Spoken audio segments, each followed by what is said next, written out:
ओम शांति। गुरु जी के प्रवचन कल से आगे।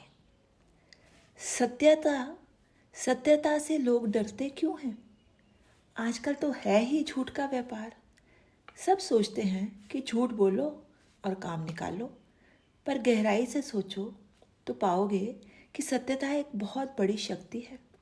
ईश्वर सत्य है, उसकी सत्यता की शक्ति मंगलकारी है, सुखकारी है। जो लोग सत्यता से डरते हैं या दूर भागते हैं, वे सत्यता को समझते नहीं हैं। सत्यता को समझने के लिए ये ज़रूरी है कि जो चीज़ जैसी है पहले उसे जानना, फिर मानना, फिर अपने व्यवहार में लाना और तदुपरांत दूसरों को बताना। ये है सत्य की परिभाषा। सत्य को जानने के बाद भी मानने को जब हम तैयार नहीं होते तो बुद्धि व मन में संघर्ष होता है। जब बुद्धि सत्य को जाने और कई प्रकार के प्रलोभनों के कारण मन उसे ना माने तो जानते हुए भी मानने को तैयार नहीं होता, तो हमारे मन की शक्ति नष्ट हो जाती है। कई बार सत्यता को जानते भी हैं और मानते भी हैं, पर सत्य बोलने से डरते हैं। वो ये बात है, सत्यता का हमें मूल्य ही नहीं है। व्यवहार में भी सत्य को लाना चाहिए। कभी कभी बिना वजह झूठ बोलने की आदत ही पड़ जाती है। क्यों बेवजह से हम झूठ बोलते हैं? भय के कारण, सजा के भय से शायद हम झूठ बोलते हैं। क्रोध ना करें और प्रेम से व्यवहार करें तो वह सत्य जरूर बोलेगा। जिससे मित्रता, प्रेम व स्नेह होगा, उससे हम सत्य कह देते हैं। कभी कभी हम दूसरे की चीज़ हासिल करना चाहते हैं तो झूठ बोलते हैं। किसी को नुकसान पहुंचाने के लिए झूठ बोलते हैं, पर एक झूठ के पीछे मनुष्य को बहुत से झूठ बोलने पड़ते हैं और फिर उसे झूठे व्यक्ति को पकड़ा जा सकता है। झूठ के कोई पाँव तो होते नहीं। झूठ के साथ भय, स्वार्थ की भावना, हेरा फेरी, ये अवगुण भी खुद ब खुद आ जाते हैं।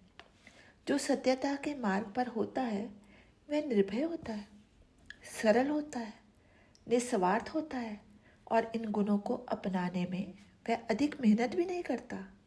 सरलता से, स्वाभाविक रीति से इन गुणों को वो अपना लेता है। सत्य प्रकाश के समान है। सत्यवादी की हर बात स्पष्ट होगी, उसे कोई भी बात छुपाने की आवश्यकता नहीं होगी। पर झूठा हर बार, हर कदम पर झूठ के कारण वह डरता रहेगा, बात को छुपाता रहेगा। पर कल्याण की भावना वाला यदि सत्य ना भी बोलेगा, फिर भी आत्मा के कल्याण के लिए सत्य का उद्देश्य कल्याणकारी होता है। तो कभी कभी सत्य को स्थगित भी करना पड़ता है, टालना भी पड़ता है, दूसरे के कल्याण के कारण। समय, व्यक्ति व उसके भीतर की शक्ति को देखकर ही हम सत्य को दे सकते हैं, औरों को नहीं दे सकते। आध्यात्मिकता की शक्ति को पहचाने। आत्मा, परमात्मा, कर्मों की गति व प्रकृति सब सत्य है। इन चारों को सत्य स्वरूप में ही जाने। आत्मा अजर अमर है, ये सत्य है। परमात्मा अपरिवर्तनशील है, अविभाज्य है, अदृश्य है तो है ही, पर हम परमात्मा के दिव्य ज्योति स्वरूप के हम दर्शन कर सकते हैं, उनका साक्षात्कार कर सकते हैं। ये परमात्मा की सत्यता है। उनके सानिध्य में विराजमान होकर के हम उनके सर्वगुणों की प्राप्ति भी कर सकते हैं।